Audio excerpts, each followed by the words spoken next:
Graça e paz, tudo bem? Vamos dar sequência à nossa leitura de hoje. Nós vamos ler a partir de Gênesis, capítulo 4, versículo 7. Nós vamos dar uma recapitulada no versículo 7, tá? Nós lemos ele ontem, mas nós vamos ler novamente só para fixar mesmo algumas coisas que tem de bem importante nele. Então, abra sua Bíblia aí, Gênesis 4, versículo 7. Se fizer o que é certo, não é verdade que você será aceito? Mas se não fizer o que é certo, eis que o pecado está à porta, à sua espera.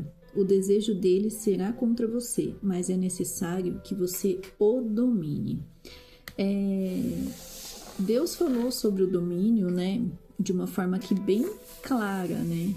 O pecado está à porta sempre na nossa vida e cabe a nós dominá-lo, né? Assim como lá em Gênesis 3 que nós lemos, né, quando a serpente é mais astuta, né, usada por Satanás mesmo para convencer a mulher a pecar, a mulher tinha a opção de fazer ou não fazer, cabia a ela dominar-se.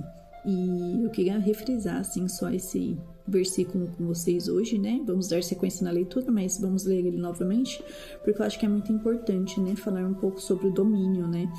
O quanto temos nos deixado levar por coisas tão fúteis, né? Quanto temos nos afastado do Senhor por coisas tão banais. Então, que venha hoje a nossa consciência. Cabe a nós dominar a carne. Cabe a nós dominar aquilo que nós queremos ou não para a nossa vida. Quando Eva oferece ali o fruto a Adão, no capítulo 3, né? Nós lemos várias coisas aqui. Cabia a ele o domínio de falar não podemos, não quero. Então, que nós possamos hoje começar essa nossa leitura nos impondo com a vontade do Senhor mesmo. Isso é bom para mim? Isso é agradável ao Senhor? Não é, então não vou fazer. Pronto, e acabou. Eu preciso dominar a minha carne todos os dias. Todos os dias. É tentação em cima de tentação. É coisa em cima de coisa. Então, o Senhor deixa aí bem claro para nós, né? É o Senhor que está falando. Eis que o pecado está à porta à sua espera. Cabe a você se posicionar ou abraçá-lo, né? E viver junto com ele, tá bom? Então, queria refrisar só esse versículo que eu achei importante de ontem, né? A gente falar um pouquinho mais sobre ele, porque ele é forte, né? E nos ensina muito.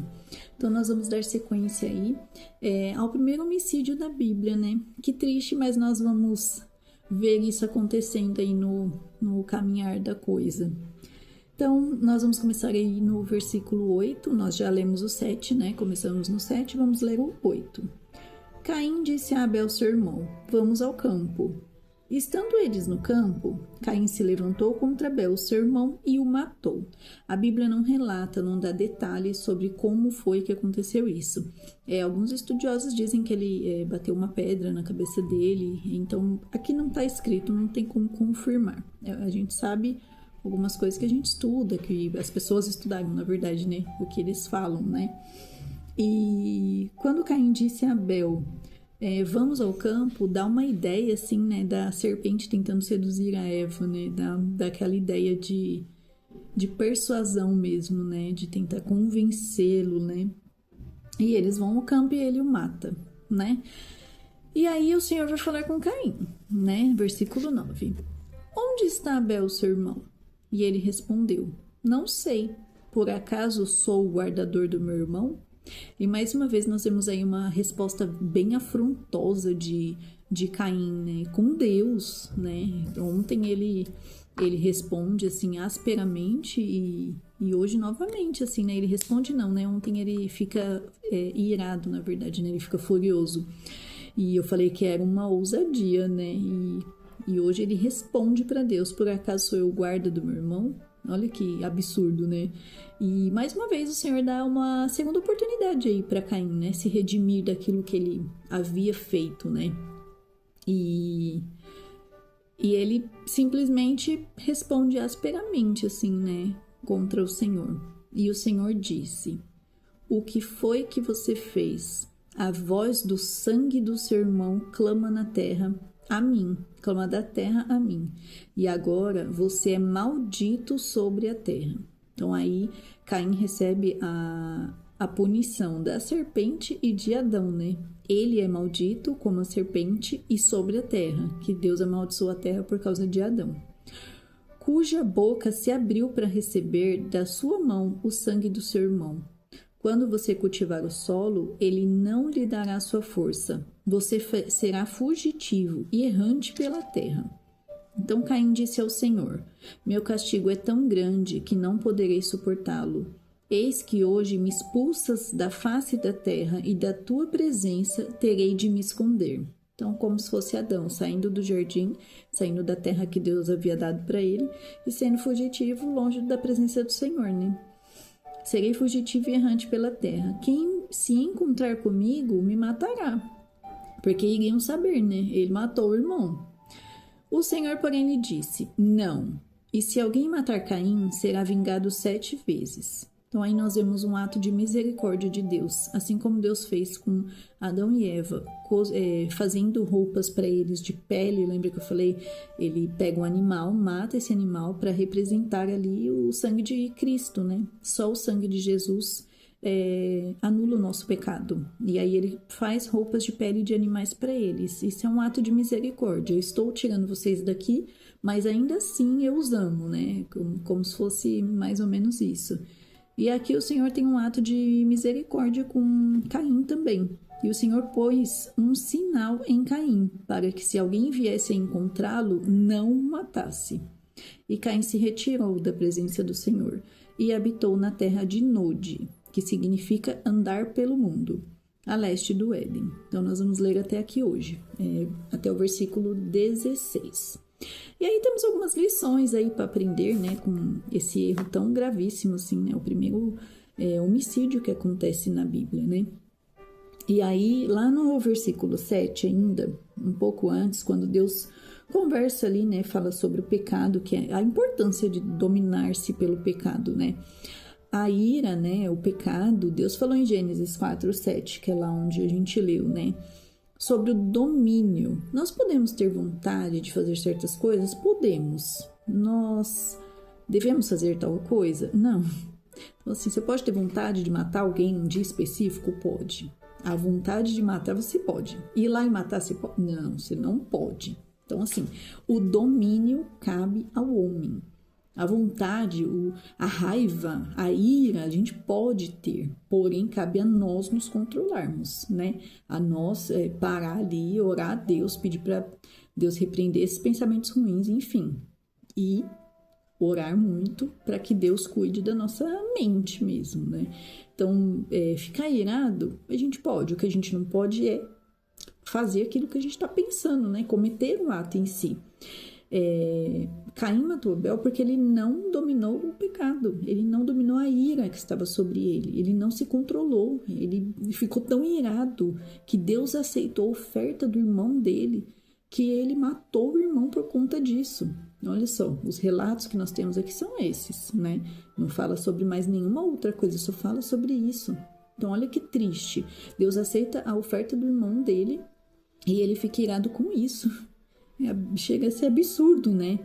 O Senhor o questiona e novamente ele foge da pergunta. Deus está dando uma segunda oportunidade para ele. Deus pergunta para ele: onde está Abel, seu irmão? Ele não poderia ter confessado o pecado dele? Olha, Senhor, fiz isso, fiz aquilo, não deveria. Volta na mesma pergunta de Adão. Adão, onde você está? É a mesma coisa. Deus sempre vai querer saber de nós o que nós fizemos. Deus sabe já o que a gente cometeu de errado. Deus sabe de todas as coisas, mas Ele quer ouvir da nossa boca. Ele quer saber se nós estamos com o coração arrependido, entende? Então é muito sério isso. Quando ele perguntou onde está o seu irmão, ele já sabia que Abel estava morto, mas ele queria saber, assim como quando ele perguntar: Adão, onde você está? Ele já sabia onde Adão estava, mas ele queria ouvir dele, queria o arrependimento, sabe? E não teve novamente o arrependimento. Deus o confronta com seu crime e Deus pune ele por isso. Deus é misericordioso, mas ele também é um juiz justo, sabe? O seu pecado não vai ficar impune. Não pense que você vai viver uma vida de banalidades e de pecados e vai ficar por isso mesmo. Não, Deus tem misericórdia, mas ele também é justo. Então ele vai punir aquilo que você fez de errado. Vai ter consequências.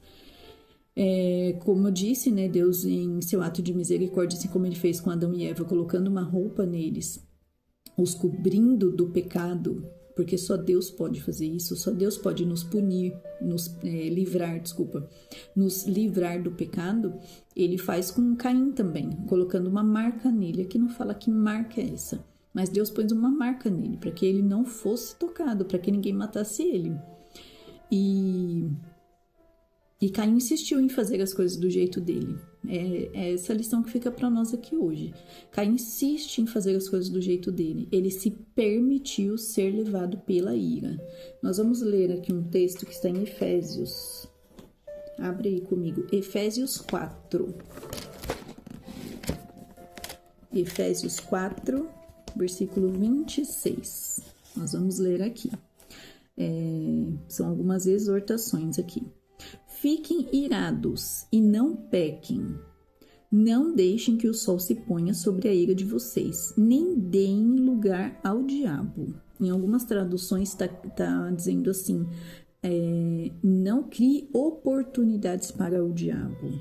Então, assim, a ira só traz chances para que ele trabalhe na nossa vida. Se somos servos, filhos de Deus, como que nós vamos dar lugar ao diabo? Então, não cabe as duas coisas no mesmo lugar.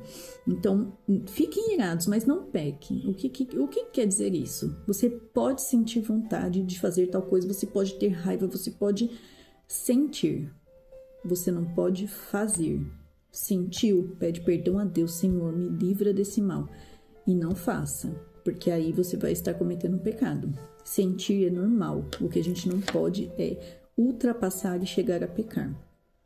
Não dê lugar ao diabo. Isso é bem sério. Toda vez que a gente peca, a gente abre uma brecha na nossa vida. E ele vai agindo em nosso meio.